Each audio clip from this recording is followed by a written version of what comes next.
Welcome back friends, एक बार फिर से आप सभी का स्वागत है। आज का हमारा टॉपिक फार्म बिल यानी कि कृषि कानून के ऊपर है। आज हम देश की वर्तमान स्थिति को देख रहे हैं कि किसान हर जगह आंदोलन कर रहे हैं। उस आंदोलन में किसान है या कृषक संगठन है या उस राज्य की स्टेट गवर्नमेंट है जो इसको सपोर्ट कर रही है, उन सारी चीजों के बारे में चर्चा करेंगे कि वास्तविक रूप से उन आंदोलन में शामिल होने वाले आखिर में है कौन, राइट। तो आज का टॉपिक फार्म बिल है। देखिए, फार्म बिल बहुत ही ज्यादा इंपॉर्टेंट टॉपिक है। आप ये समझ लो कि आईएएस और पीसीएस के मेंस में तो यहाँ से क्वेश्चन आने की संभावना बहुत ज्यादा है। अगर कोई गेस्ट पेपर देता है, अगर उसमें पहले पे किसी क्वेश्चन को रखना हो तो ये फार्म बिल को 100% रखिए। इसके पहले भी क्वेश्चन आते रहे हैं। जैसे आप सेंट्रल गवर्नमेंट के एम को ले लीजिए कि सेंट्रल गवर्नमेंट ने जब विजन लाया था कि 2022 तक हम किसानों के आय को दोगुना कर देंगे, राइट। तो इस पे क्वेश्चन आ चुके हैं, बहुत से एग्जामों में आ चुके हैं। तो आइए हम फार्म बिल पर चर्चा करते हैं। ड्यूरिंग कोविड-19 मतलब कोरोना के दौरान ही सेंट्रल गवर्नमेंट ने फार्म बिल से रिलेटेड 3 अध्यादेश जारी कर दिया था, ठीक। और इस अध्यादेश का उद्देश्य क्या था कि कृषि उत्पाद को बढ़ावा देना, उनके विपणन को बढ़ावा देना, उनके संग्रहण को बढ़ावा देना तथा कॉन्ट्रैक्ट फार्मिंग को बढ़ावा देना। इस 3 अध्यादेशों का उद्देश्य था। अब क्या हुआ कि जैसे ही, अब उस समय तो भाई संसद बैठक में थी नहीं, क्योंकि इमरजेंसी का सिचुएशन था। उस समय न तो लोकसभा बैठक हो रही थी न तो राज्यसभा की। तो मानसून सत्र जैसे ही प्रारंभ हुआ, जैसे ही संसद की बैठक हुई, तो लोकसभा और राज्यसभा द्वारा इन 3 अध्यादेशों को जारी पास करवा लिया गया। उसी महीने में, सितंबर महीने में ही राष्ट्रपति ने उस पर हस्ताक्षर भी कर लिए। अब ये 3 अध्यादेश अधिनियम बन चुके हैं। जब से यह अधिनियम बना हुआ है तब से किसान आंदोलन कर रहे हैं। अब किसान आंदोलन कर रहे हैं कि नहीं कर रहे हैं, इसके बारे में हम फार्म बिल पर चर्चा कर रहे हैं। देखिए, जो 3 अध्यादेश थे जो सितंबर महीने में मानसून सत्र का प्रारंभ हुआ, तो लोकसभा राज्यसभा द्वारा उसको पारित कर लिया गया। और दूसरी बात, उस पर राष्ट्रपति ने उसी सितंबर महीने में ही हस्ताक्षर कर दिया। तो ये अब अधिनियम बन चुका है। वो तीनों अध्यादेश क्या क्या थे हमने लिख दिया है, उसको आप ध्यान से पढ़ेंगे, क्योंकि देखिए नाम से ही सारी चीजें पता चलती है। आप ये समझ लो कि नाम से आप समझ लोगे 30 से 40% तक आप गेस कर सकते हो कि इसमें क्या क्या चीजें होनी चाहिए। कुछ में तो डायरेक्ट आप समझ सकते हो क्या क्या चीजें उसमें इंक्रीमेंट है। तो आइए देखते हैं कि पहला अध्यादेश ये था कि कृषक उपज व्यापार एवं वाणिज्य संवर्धन और सुविधा अधिनियम 2020। और दूसरी पे चर्चा करते हैं। दूसरा देखते हैं क्या है कि दूसरा है कृषक सशक्तिकरण एवं संरक्षण, मूल्य आश्वासन और कृषि सेवाओं पर समझौता अधिनियम 2020। और तीसरा और अंतिम अध्यादेश आवश्यक वस्तु संशोधन अधिनियम 2020। जब से पारित हुआ तब से आंदोलन चालू हो गया। देखिए, जब कोई नई व्यवस्था आती है तो किसान समझ लीजिए नहीं समझ पाते हैं। किसान उस स्तर तक के पढ़े लिखे हैं नहीं, जागरूक है नहीं। तो जब नई व्यवस्था, जैसे अब नई व्यवस्था आ रही है तो उनको आम बताइए, इमली बताइए, भाई वो तो वही जानेंगे जो आप उनको बताएंगे। अब समझ लीजिए कि सार्वजनिक मतलब सामूहिक मतलब सार्वजनिक रूप से जिस नेता की छवि बहुत अच्छी है, लोग उनकी बातों को मानेंगे, जिनको फॉलो करते हैं, राइट। तो ये सारी चीजें हैं। अब आइए फार्म बिल पे आंदोलन के कारण पर चर्चा करते हैं। भाई आंदोलन क्यों कर रहे हैं, राइट। तो पहला आंदोलन के कारण अगर हम हेडिंग डाल दें यहाँ पे, ये एक नया टॉपिक हो गया। यहां से हम आंदोलन के कारण पर चर्चा करते हैं कि आखिर आंदोलन हो क्यों रहे हैं। आंदोलन के कारण, राइट। तो आंदोलन के कारण पर चर्चा करते हैं। देखिए, राज्य सरकारों का मानना है कि सेंट्रल गवर्नमेंट इस पे कानून बना के राज्य सरकार की शक्तियों को कम करना चाहती है। अब देखिए, यहाँ शक्ति का मतलब क्या है। देखिए, यही इंपॉर्टेंट होता है कि यूपीएससी वाले स्टूडेंट जो हैं शब्दों को समझें कि वहां शब्द क्या निकल रहा है। शक्ति का मतलब यहाँ ये हो रहा है कि जैसे कोई अधिकार क्षेत्र में जैसे 8 या 10 अधिकार क्षेत्र है, मान लीजिए राज्य सरकार के, अगर उनको 9 कर दिया जाए तो आप समझ सकते हो कि उनकी शक्तियों को लिमिट किया जा रहा है, मतलब कम किया जा रहा है। अब ये कम किया जा रहा है कि नहीं किया जा रहा है, ये तो हम कृषि बिल पर चर्चा करेंगे। ठीक, तो आंदोलन का कारण यही है कि सेंटर मतलब स्टेट गवर्नमेंट का यही मानना है कि सेंट्रल गवर्नमेंट क्या है कि वो राज्य की शक्तियों को सीमित करना चाहता है। तो ये यूनियन मतलब इस संघवाद की मतलब उल्लंघन हो गया, समझ लीजिए आप। एक तो ये हो गया, और दूसरी बात राज्य सरकार ये मान रहा है, मतलब उनका मानना ये है कि सेंट्रल गवर्नमेंट इसके द्वारा स्टेट गवर्नमेंट को आदेश जारी कर सकता है। तो ये भी संघवाद के विपरीत हो गया, राइट। और अगर आगे बढ़े, अब अगर देखें तो राज्य सरकारों का मानना है कि भाई कृषि और बाजार ये राज्य सूची का विषय है, और अगर ये राज्य सूची का विषय है तो इस पे कानून बनाने का अधिकार भी राज्य के पास होना चाहिए। इस पे सेंट्रल गवर्नमेंट कोई कानून नहीं बना सकती है। लेकिन अगर यहां पे देखें तो सेंट्रल गवर्नमेंट ये मान के चल रही है कि व्यापार एवं वाणिज्य, ये मान के चले तो व्यापार एवं वाणिज्य जो है कॉन्करेंट लिस्ट यानी कि समवर्ती सूची का विषय है। तो समवर्ती सूची के विषय में हमारे संविधान में स्पष्ट लिखा गया होता है कि विशेषाधिकार सेंट्रल गवर्नमेंट को दिया होता है। अब विशेषाधिकार क्या है, देखिए जब समवर्ती सूची पे राज्य सरकार भी कानून बना सकती है और केंद्र सरकार भी कानून बना सकती है। जब दोनों कानून बना सकते हैं तो भाई दोनों का कानून प्रवर्तन में भी रहेगा। लेकिन संविधान में ऐसा स्पष्ट लिखा गया है कि समय बस आप ये समझ लीजिए कि जब स्टेट गवर्नमेंट द्वारा बनाया कानून और सेंट्रल गवर्नमेंट द्वारा बनाया कानून एक दूसरे के हितों को प्रभावित करती है, तो ऐसे सिचुएशन में क्या होगा? तो ऐसे सिचुएशन में हमारे संविधान में यही कहा गया है कि उस हद तक, जिस हद तक स्टेट गवर्नमेंट द्वारा बनाया गया कानून मतलब संघात्मक केंद्रीय सेंट्रल गवर्नमेंट द्वारा बनाया कानून का उल्लंघन करती है, हित वहां से प्रभावित करती है, तो उस हद तक वो शून्य माना जाएगा। मतलब कि स्टेट गवर्नमेंट द्वारा बनाया कानून उस वहां से शून्य माना जाएगा जहां से वो सेंट्रल गवर्नमेंट द्वारा बनाए कानून का उल्लंघन करती है। यह समवर्ती सूची के विषय में स्पष्ट रूप से हमारे संविधान में लिखा गया है। अब ये मुद्दा हो गया। और अगर आगे देखें तो हमारे फॉर्म बिल पे यह स्पष्ट लिखा गया हुआ है कि जो कृषक अपने उपज को नॉन एपीएमसी सेक्टर में बेच सकते हैं। अब इससे क्या होगा कि भाई एपीएमसी का धीरे धीरे भाई तो महत्व कम होता जाएगा। आज इस समय वर्तमान के मंडी चल रहे हैं ये प्रभावित होंगे, मंडी व्यवस्था प्रभावित होगी। तो ये एक आंदोलन का कारण हो गया। और अगर और आगे बढ़ते हैं तो देखते हैं कि सेंट्रल गवर्नमेंट ने स्पष्ट कहा हुआ है कि कृषक अपनी उपज को अगर नॉन एपीएमसी सेक्टर में बेचता है तो स्टेट गवर्नमेंट, कोई भी स्टेट गवर्नमेंट उस पर किसी भी प्रकार का कर नहीं लगा सकता है। अगर कर नहीं लगा सकता है तो आप समझ सकते हैं कि स्टेट गवर्नमेंट जो है उनका आय प्रभावित होगा। तो यहां अगर समझ लें कि आय राजस्व संबंधी विवाद का कारण मुख्य हो गया। ठीक, तो ये सारी चीजें जो देख रहे हैं हम विवाद के मुख्य कारणों में से समझे जा रहे हैं। और अगर आगे बढ़े तो आप देख रहे हैं कि इससे क्या कि सेंट्रल गवर्नमेंट इमरजेंसी सेक्टर में जब इमरजेंसी की व्यवस्था आती है तो आवश्यक फूड, जो नेसेसरी फूड प्रोडक्ट्स हैं, उनका जो सर्कुलेशन है सेंट्रल गवर्नमेंट अपने अंदर में ले सकती है।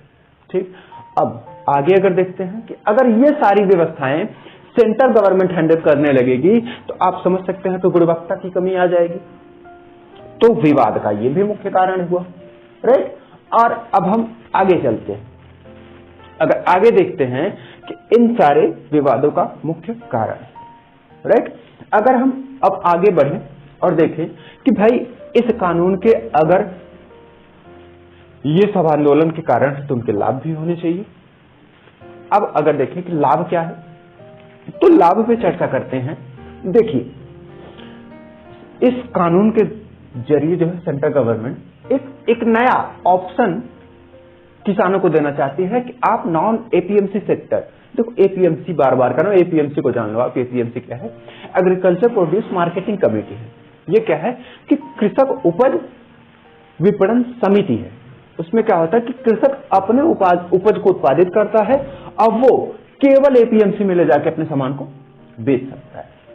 देखिए वर्तमान की स्थिति क्या है कि हम बताएं हमारे देश में, आप समझ सकते हैं कि अगर आंकड़ा देखेंगे छोटे किसानों का कितना आंकड़ा है, तो आप समझ सकते हो हमारे देश के मतलब बहुत से किसानों को पता ही नहीं होगा कि एपीएमसी क्या है, वहां हम अपने उपज को कैसे बेचें। राइट, वो अपने उपज को एक छोटे मोटे व्यापारी को ही बेच देते हैं या अपने ले जाके मार्केट में ही बेच देते हैं। राइट, या अपने में ही डिस्ट्रीब्यूशन के दौरान चलता रहता है उनका सब कुछ, लेकिन उनको एपीएमसी के बारे में मालूम नहीं। तो एपीएमसी क्या है कि ये कृषक उपज विपणन समिति है जो कृषक के उपज को अपने यहाँ लेती है। अगर बड़ा किसान अगर ये सोचे कि हम नॉन एपीएमसी सेक्टर के बाहर अपनी उपज को बेच सकते हैं, तो ऐसा वो नहीं कर सकता। ये ऑप्शन किसान के पास नहीं था। और देखिए एपीएमसी का क्या रूल है कि भाई वो अपने उपज को देते हैं, ऐसा लिखा तो गया है कि वो तुरंत अपने उनके प्राइस को दे, लेकिन एपीएमसी ऐसा नहीं करती, उनको 2 या 3 महीने बाद उनका पैसा देता है। जो आप समझ सकते हो कि कितना यूजलेस आप समझ सकते हो कि कानून है, लेकिन यूजलेस क्या आप समझ लीजिए कि यही व्यवस्था चल रही है। राइट, अब आगे बढ़ते हैं कि अब फार्म बिल पे आते हैं, तो कृषक के पास एक नया ऑप्शन होगा कि वो नॉन एपीएमसी सेक्टर में भी अपने उपज को बेच सकेंगे। और दूसरी इंपॉर्टेंट बात क्या है कि अगर नॉन एपीएमसी सेक्टर में एक विभिन्न ट्रेड जोन होंगे, इसके द्वारा आप समझ लो सेंट्रल गवर्नमेंट एक राष्ट्र एक बाजार की नीति को अच्छी तरह से सुदृढ़ बनाना चाहिए।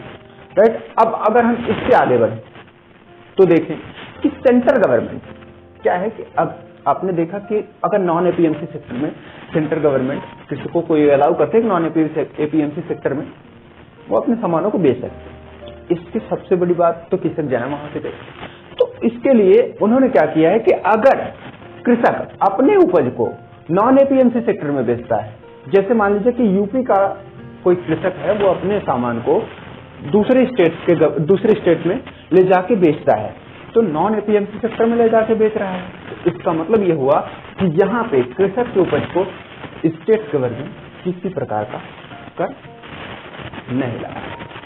तो अगर कर नहीं लगा सकती तो उनको अपने उपज की वास्तविक कीमत मिलेगी।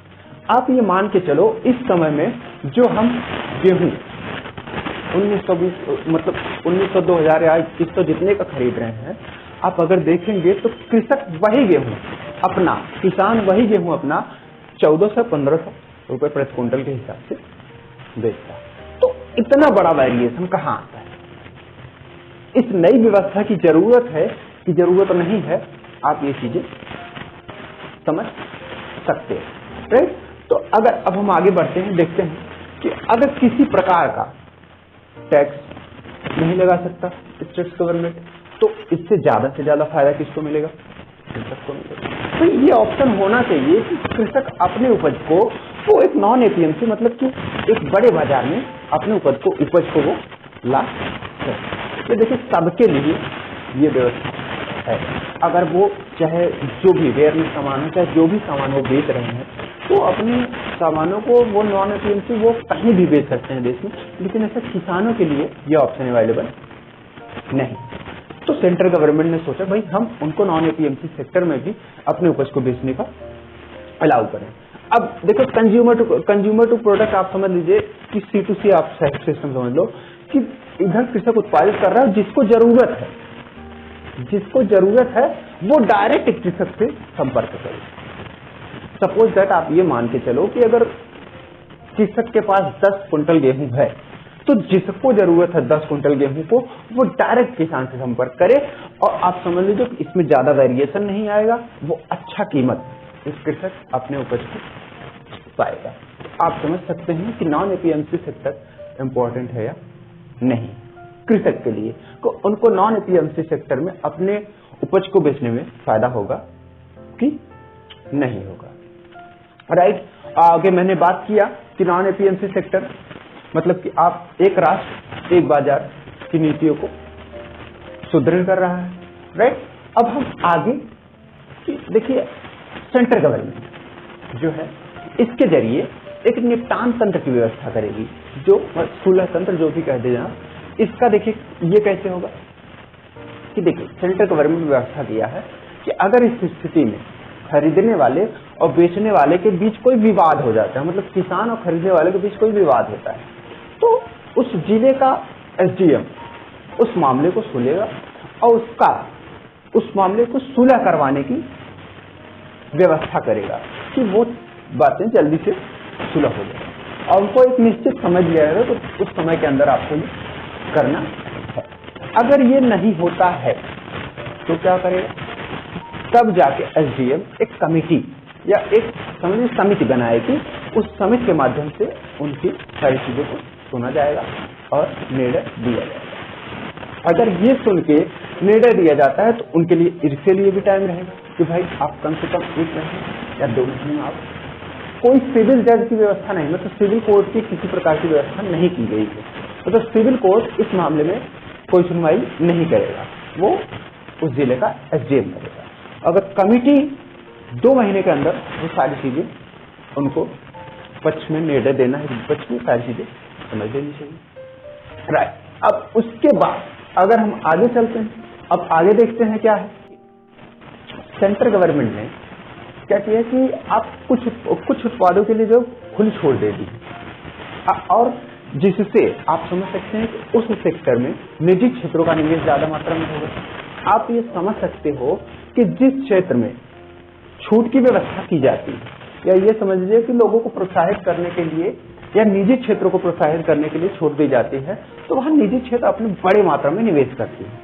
आप यहाँ मान के चलो कि आप जिस भी सेक्टर में देखते हैं कि निजी क्षेत्रों ने निवेश किया, वहां आप देखेंगे कि प्रतिस्पर्धा आती ही आती है, और प्रतिस्पर्धा आएगी तो आप समझ सकते हैं कि वहां की गुणवत्ता इंप्रूव करेगी ही करेगी। अगर कृषि एग्रीकल्चर क्षेत्र में एक आप समझ सकते हैं कि एग्रीकल्चर क्षेत्र में अगर प्राइवेट सेक्टर निवेश करता है, तो आप ये मान के चलो कि उपज बड़ी मात्रा में बढ़ेगा। एक परिशुद्ध, आप ये कहें कि एक विशुद्ध जो है कह सकते हैं कि प्रतिस्पर्धा मार्केट में आएगी। अगर बड़ी मात्रा में उत्पादित होगी, आवश्यक वस्तुओं का सर्कुलेशन बहुत इजीली बनेगा, अपनी जीडीपी भी ग्रो अप करेगी, अब कृषक का उत्पाद भी बढ़ेगा और सबकी सारी चीजें गुणवत्तापूर्ण होगी। राइट। अब आप इन सारी सुविधाओं को देखेंगे कि भाई अगर हम देखते हैं कि ये सारी चीजें जो हुई कि आंदोलन के कारणों को देखा, कृषक में लाभ देखा, तो आप समझ सकते हो कि क्या चीजें है। राइट। अगर अब हम आगे बढ़ें तो अगर ये सारे लाभ हो गए, आंदोलन के कारण हो गए, अब अगर हम आगे बढ़ें, देखिए लिखने का काम हम बहुत लिमिट में करते हैं। पहली बात, जो हम बोल रहे हैं वही सारे रूल, वही सारी चीजें आप सेम टू सेम लिखते चलेंगे। अगर देखिए ये आंदोलन के कारण हो गए, ये लाभ हो गए, तो आप समझ सकते हैं कि इसमें चुनौतियां भी होंगी कि सेंट्रल गवर्नमेंट को क्या क्या करना चाहिए, सेंट्रल गवर्नमेंट को क्या क्या करना। देखिए सबसे इम्पोर्टेंट बात आप ये समझो कि किसानों में जागरूकता की कमी है। अभी मैंने आपको पहले ही बताया कि अगर कोई नई व्यवस्था मार्केट में आती है तो वह किसान कैसे समझे। हम आप पढ़े लिखे, हम आप चीजों को समझेंगे, लेकिन किसान उन चीजों को कैसे समझे।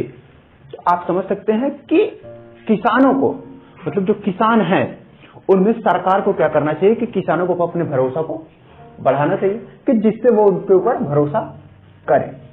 अगर किसानों का सरकार के ऊपर भरोसा है तो भाई जो भी कानून बनाएंगे वो इंप्लीमेंट होंगे, वो उनका सपोर्ट करेंगे। राइट। और दूसरी बात, जागरूकता की कमी। अगर नई व्यवस्था आ रही है तो किसानों को कभी नहीं मालूम चलेगा। अगर उनको जो भी चीजें बहकाना चाहे लोग बहका सकते हैं। जिनके जितने ज्यादा सपोर्टर्स हैं वो उन चीजों को मानेंगे। तो आप ये मान के चलो कि जो ये व्यवस्था है, उस व्यवस्था के अंतर्गत किसानों को जागरूक करना भाई मुख्य उद्देश्य होना चाहिए कि अगर किसान जागरूक है तो वो आपके आंदोलन को सपोर्ट करेंगे, या आंदोलन को नहीं तो आपके अधिनियम जो भी आपने कानून बनाया है उसको सपोर्ट करेंगे। तो आंदोलन का कोई कारण मतलब आंदोलन होगा ही नहीं। तो ये चीजें हुई।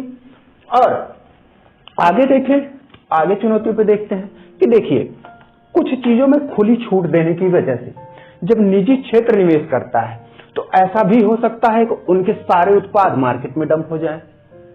अगर ये सारे उनके सारे उत्पाद मार्केट में डंप हो जाए, या ये समझ लीजिए कि निजी क्षेत्र को अगर वो प्रोत्साहित कर रहे हैं तो बाहर से सारे निवेश आ जाएं बड़ी मात्रा में, तो वो घरेलू किसानों को किस तरह से संरक्षण देंगे, कि घरेलू किसान किस तरह से उन सारी चीजों को, उन सारी सिचुएशन पे उनके हित प्रभावित ना हो, एक ध्यान रखना मुख्य चुनौती होगी सेंट्रल गवर्नमेंट की। अब आगे चलते हैं। देखिए क्या है कि जो निपटान तंत्र में व्यवस्था की गई है कि सिविल कोर्ट दखल न करे। अगर सिविल कोर्ट दखल न करती है तो इसकी क्या गारंटी है कि जो न्याय होगा वो न्याय संगत होगा। अब एसडीएम अगर सपोर्ट करता है, एसडीएम जिले का एसडीएम इन सारी चीजों को पे न्याय देता है, तो आप समझ सकते हो कि इससे क्या हो सकती है कि घूसखोरी वाली बात आ सकती है कि जो अब जो समझिए जो प्रबल है, जो ताकतवर है, वो क्या करेगा कि वो एसडीएम को घुस दे देगा। तो इससे क्या होगा कि न्याय की जो व्यवस्था है वो प्रभावित होगी। तो हम यहां कह सकते हैं कि एक ट्रिब्यूनल की व्यवस्था कर दिया जाए जिसमें कोर्ट के कुछ व्यक्ति हो और कुछ उस क्षेत्र के एक्सपर्ट हो, उनको एक कमेटी बना के वो सारी चीजों को सुने। दूसरी बात यह है कि वो जो नॉन एपीएमसी सेक्टर में उपज बेचते हैं उनके लिए भाई एक बेहतर अच्छी तरह की सिक्योरिटी बनानी चाहिए कि जो उपज ले रहा है वो कृषक को उसका प्राइस देगा। देखिए ये सारी चुनौतियां सेंट्रल गवर्नमेंट के सामने थी, राइट। तो इन सब सिचुएशन का जो भी हल है आपको मैंने बताया, चुनौती के साथ साथ हल भी बताया कि अगर कृषक निजी क्षेत्र करते हैं तो उनके हितों को संरक्षित करने के लिए व्यवस्था करनी चाहिए। जो एसडीएम न्यायालय का जो उनका न्याय करेगा, जो ट्रिब्यूनल बैठाता है कि ये तो सोल्यूशन में है, अगर जो न्याय करेगा उसके लिए सिविल कोर्ट की तरफ से या कोर्ट की तरफ से या सेंट्रल गवर्नमेंट की तरफ से एक कमेटी, एक ट्रिब्यूनल बैठाना चाहिए जिसमें न्यायालय के कुछ लोग होने चाहिए और कुछ उस क्षेत्र के एक्सपर्ट होने चाहिए जो न्याय करेंगे। ठीक, ये सारी चुनौतियां और देख लिया। अब देखिए अगर हम इन सारे नियम अधिनियम को देखें और मिला जुला के बातें अगर देखी जाए तो ऐसा कहीं भी नहीं लिखा गया है कि जिससे किसान का हित संरक्षण मतलब विपरीत, उनके हित के विपरीत कोई कानून बनाया गया है। अब आंदोलन पे आते हैं, जो देखते हैं कि आंदोलन करने वाले कौन है। देखिए आप देख रहे होंगे पंजाब, हरियाणा जैसे स्टेट्स में बड़े मात्रा में कृषक आंदोलन कर रहे हैं। देखिए कृषक आंदोलन कर रहे हैं कि नहीं कर रहे हैं ये बात की बात है। देखिए जब एपीएमसी सेक्टर में क्या होता है कि कृषक अपने उपज को लेके आता है तो उसके बीच में वो क्या होता है, उसके बीच में एक मीडिएटर वर्क करता है कि जो कृषक को और बोली बोलने वालों को एक साथ जोड़ता है। तो वहां पे उनके उपज, जो कृषक का उपज है वो एपीएमसी सेक्टर में बोली बोलने वाले जो किसान हैं, जो किसान के उत्पाद को लेने वाले हैं, उनका सामान खरीदता है। तो जो मीडिएटर जो वर्क करता है, जो कृषक को और खरीदने वाले को मिलाता है, तो उसका भी 1% बनता है। आप समझ सकते हैं कि मिडिल सेक्टर में जो सारे खर्च कृषक उपजों का होता है तो वो कहां जाता है। तो आप समझ लीजिए एक व्यवस्था शुल्क के रूप में समझ लीजिए आप, जो उन दोनों को मिलाता है वो मीडिएटर में 2-2.5% जो भी लेता है ले लेता है। उसके बाद अगर एपीएमसी सेक्टर ही कृषक को उपज को खरीद सकता है तो आप समझ सकते हैं कि 10-20 लोग जो एपीएमसी सेक्टर में है वो मिलके क्या कर लेंगे कि भाई हमको इस उपज के ऊपर किसी का लेना ही नहीं है। अगर वो 10-20 लोग मिलके कह दे कि हमको गेहूं 15 रुपए किलो ही लेना है, उसके ऊपर नहीं लेना है, तो अब कृषक क्या करेगा? सबके पास तो गया, बोली बोलने के बाद कोई आगे बढ़ ही नहीं रहा। तो आप समझते जहां एकाधिकार होगा वहां व्यवस्था हमेशा उल्टा हो जाएगा। तो वहां पे व्यवस्था उल्टी हो गई कि कृषक अपने उपज को भाई जब वो मिलके एक कर दिए तो उसको 15 रुपए बेच के आना ही आना है, तो कृषक का हित प्रभावित हुआ ही हुआ, राइट। और इन सारे के लिए तभी तो सेंट्रल गवर्नमेंट चाह रही है कि कृषक अपने उपज को चाहे जहां बेच सके, केवल एपीएमसी में नहीं, चाहे जहां बेच सके, राइट। अब देखिए पंजाब हरियाणा वाला मैंने मुद्दा बताया कि वहां पे क्या है कि भाई बड़े और संपन्न कृषक होते हैं। जो संपन्न होता है उन्हीं में से कोई एक मीडिएटर का वर्क भी करने लगता है।